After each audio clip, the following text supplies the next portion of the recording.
잠깐! 여러분, 다이어트는 언제나 자신의 생활 패턴과 체질 등 자신의 상황에 맞게 하는 것이 좋습니다. 이 영상은 여러분의 다이어트를 돕기 위한 영상임을 알려드립니다.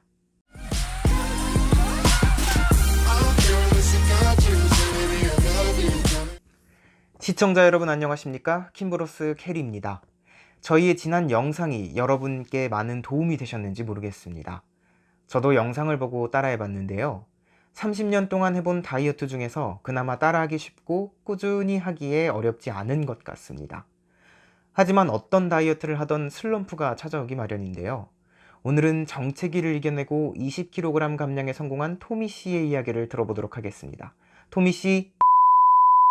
안녕하세요. 킴브로스의 토미입니다. 지난번 영상에서는 제가 20kg를 감량할 수 있었던 큰 그림을 보여드렸다면 오늘은 제가 정체기를 극복할 수 있었던 방법에 대해서 알려드리도록 하겠습니다. 저는 약 15kg 정도가 빠졌던 80kg에서 정체기가 찾아왔어요. 정말 80kg 구간에서는 몸무게에 미동이 없었습니다. 아무리 단식 시간을 지키고 공복 시간도 지켰음에도 전혀 미동이 없었어요. 이 슬럼프가 찾아오면서 이제 저는 의지가 조금씩 잃어가게 되었어요. 열심히 단식 시간을 지켜도 살이 빠지지도 않고 변화가 없었기 때문이죠. 그렇지만 형 결혼식이 얼마 남지 않기도 했었고 분명히 방법은 있을 거라고 생각을 했거든요. 그래서 검색을 열심히 했습니다. 그리고 주변 사람들에게도 막 열심히 물어봤죠.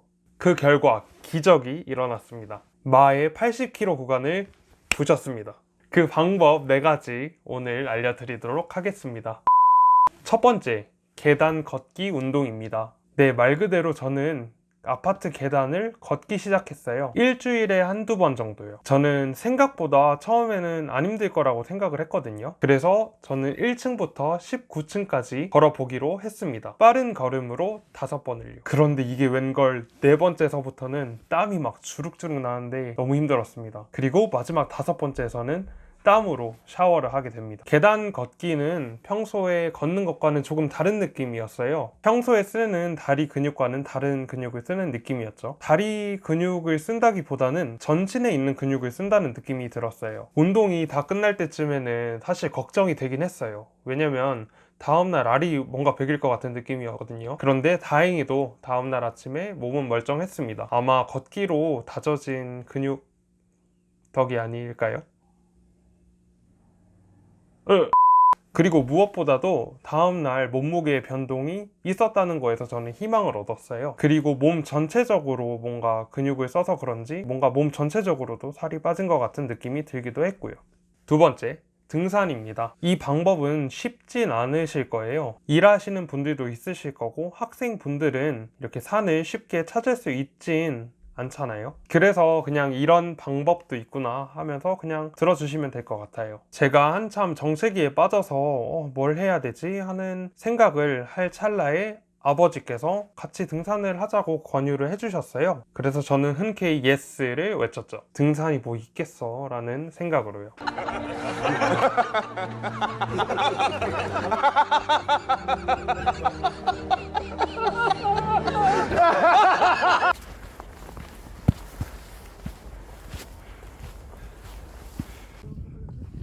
이제 곧 정상입니다. 더 가야 돼요? 죽겠다. 정상입니다. 나 죽을 뻔했어요. 너무 힘들어서. 새벽이 너무 힘드네요.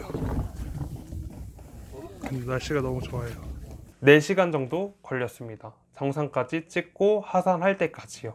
진짜 너무 힘들었는데 무엇보다 힘들었던 점이 있다면 중간중간에 간식 타임이 있었는데 저는 간헐적 단식 시간을 지키겠다고 12시까지 공복을 진짜 지켰는데 그게 조금 힘들었습니다.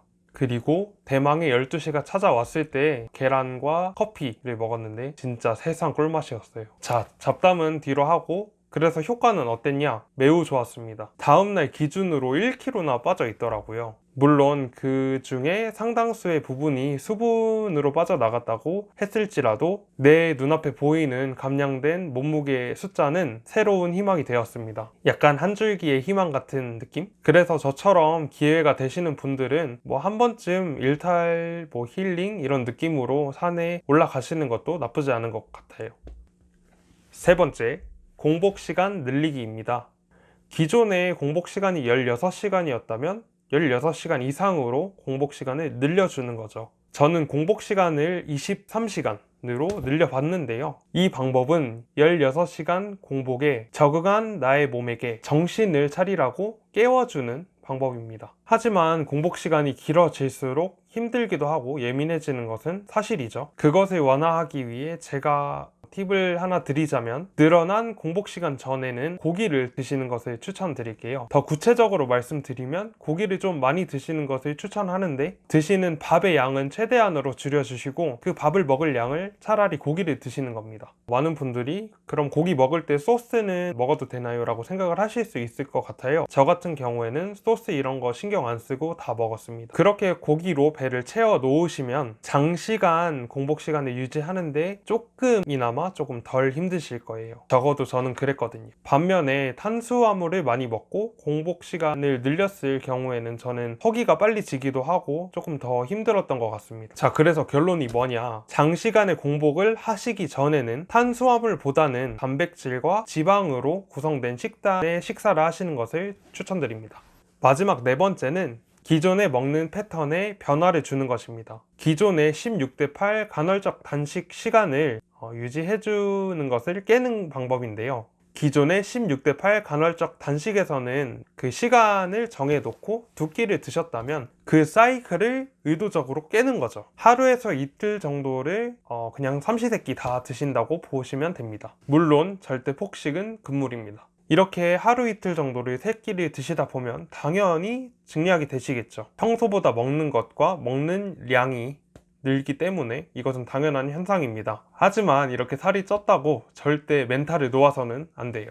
다시 돌아가야 할 시간이 되었습니다. 기존에 했던 것처럼 다시 간헐적 단식을 이제 진행해 주시면 되는데요. 다시 기존의 간헐적 단식을 시작해 주세요. 그러면 몸이 적응했던 먹는 루틴이 깨져서 다이어트를 새로 시작한다고 받아들이는 거예요. 그렇게 다시 다이어트를 새로 시작하게 되면서 내가 머물렀던 몸무게에서 감량이 시작될 것입니다.